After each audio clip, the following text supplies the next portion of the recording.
A while back, I made a video talking about E3 that went on VidMe, but then VidMe got taken down and I didn't bother to keep the old E3 videos, so I decided, fuck it, I'll make another one, but this one's gonna be better. Yay! Well, this is a stupid way to open up your conference. Yeah, we get it, you have money and technology, but do you have good video game? Let me answer that with this. It's Royale. It's nice to know that in an industry of bandwagons and penny pinching, EA will even drag their flagship war franchise into the mold. And then some sports games or whatever, I don't care. Chances are, if you're one of the people who buys into EA sports games every year and actually wastes their money on the in-game loot boxes and microtransactions, you don't care about anything else E3 has to show. Take last year's game, brush up the UI, undo all of your progress there, have fun with your new game, you cog in the machine. Can we just have a moment of silence for Count Dooku's lack of clapping for Battlefront 2? I mean, I never bought the game and I have no intention of doing so, but this feels like an attack against the great and majestic Christopher Lee. Who cares? It's a shitty game that decided its saving grace would be to include prequels and the Solo movie.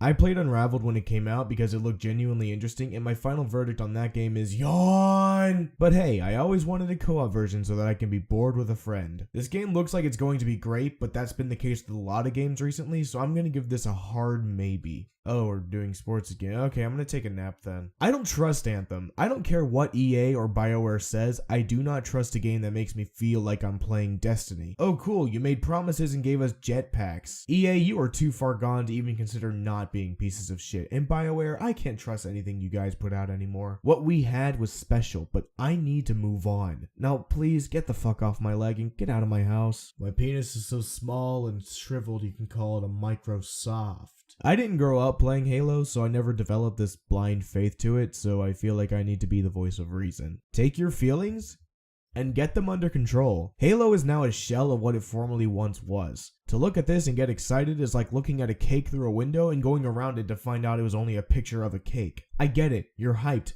but dial it the fuck down. Approach this with skepticism and questions. If it's a shitty game, congratulations, I just saved you the heartbreak and money. If it's a good game, congratulations, you get to play a good Halo game, you're welcome. Here's where I violate everything I just said. Yo, fucking Ori, holy shit, fuck! Whatever you're paying your artists, you need to up those numbers. Oh sweet, a FromSoft game, I love these.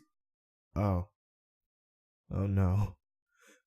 Oh dear God, no. I want to be excited for this, seeing as this is a developer I can trust, but the fact that Activision has a hand in this game makes my wallet feel violated. Fuck off, Todd, this isn't your conference, I'll rip you one later. I have a very rocky relationship with Life is Strange, so forgive me if I don't feel my vagina quiver with excitement as you show me the pinnacle of shitty writing and self-sucking story. I played your game, I put up with the Mary Sues and the Hellas, and you gave me shit. You don't get to come crawling back, you sniveling French hipsters. Okay, Crackdown, it's 2018, I get it, you have a style, but maybe that style shouldn't look like a game you pushed out 7 years ago. This just boils down to whether you like Metro or not, which I do. However, I will be upset if they get rid of the gas mask as a whole, seeing as how taking damage could break it, which was a whole new level of gameplay challenge that I actually enjoyed. It looks like Kingdom Hearts may finally have fully animated dialogue instead of just stupid lip flaps, and that makes me happy. Also, whoever was in charge of sound for this scene is a fucking moron. Look out!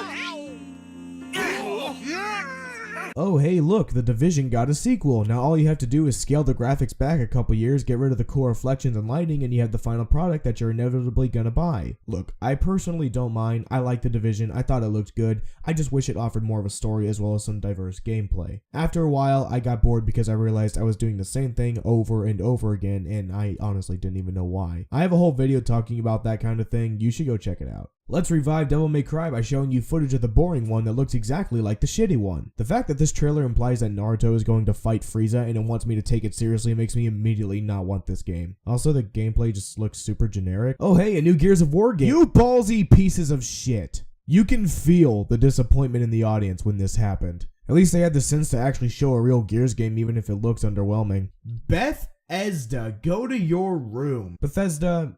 Why? You made a sequel to a game that I didn't like, showed off a card game no one asked for, showed DLC, and teased a bunch of games without giving us anything else. And then there's Fallout 76. This is probably going to be my Destiny, in which I want to believe it's a good game because it's made by people I liked at one point, and I get to play it with my friends, but I feel like it's destined to be a short-lived game. It looks and plays exactly like Fallout 4 and seems to focus around the worst part of one of the worst Fallout games. The only saving grace you guys have is the ability ability to nuke some unsuspecting schmuck from across West Virginia, but even that feels like it's gonna get monotonous and boring. I want to believe in you, but that requires a level of trust in you that I haven't had since 2016. Devolver. This conference was a fever dream and I fucking loved it. Also, this game looks really cool and I'm probably gonna buy it. It's always Sony and Disappointadelphia. The skeptic in me says to approach with caution due to the potentially fake gameplay, but having played The Last of Us and knowing Naughty Dog, it's actually very possible that everything they just showed us is real. And all that does is set the bar higher for the already underperforming gaming industry. Also, this is going to be the best game of rock, paper, scissors I've ever played. Cow-a-doodie-doo, the crowd goes...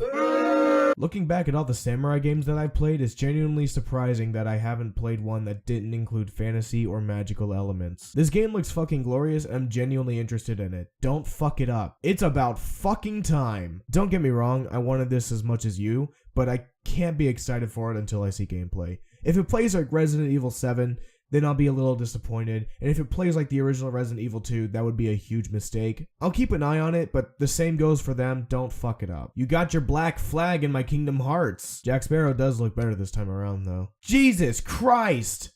Do not do that again! Do you know how much that looked like a dick? Too much! Also, yay, Death Stranding. I can't wait to walk in video game. If this light isn't the Green Goblin, I riot. 9, 10... Let's talk about the new Pokemon game. Based on what I've seen, they completely eliminated the battling wild Pokemon mechanics and replaced it with a streamlined Pokemon Go mechanic. I mean, it's great that you want to live up to your catchphrase, but if I can't battle wild Pokemon, how the hell am I supposed to train them? Unless you make it to where I can fight the same trainers over and over, I can't support this game. Yes, I know it looks amazing and it's set in Kanto, but if you take away the RPG aspect of one of my favorite RPGs, then I don't want it. The new Fire Emblem looks freaking sick. Yeah, I already bought this. Nintendo spent a lot of time showing off the new Smash game, which is something I wish more companies would do. They went over nearly every character in the game and showed extensive gameplay footage by showing all of the changes they've made, as well as including every single previous Smash fighter and even giving us Ridley. It's easy to see why this game overshadowed much of what was announced this year. Congratulations everyone else, you gave us sneak peeks at video games. Nintendo showed us exactly what we were buying in the fucking announcement trailer. Step up your game, you plebeian scum. And that was this year's E3. Thanks for watching, and if you liked it, leave a like. Make sure you follow me on Twitter. I post zany comments sometimes, and maybe now and then I complain about things. I'm very interesting, trust me.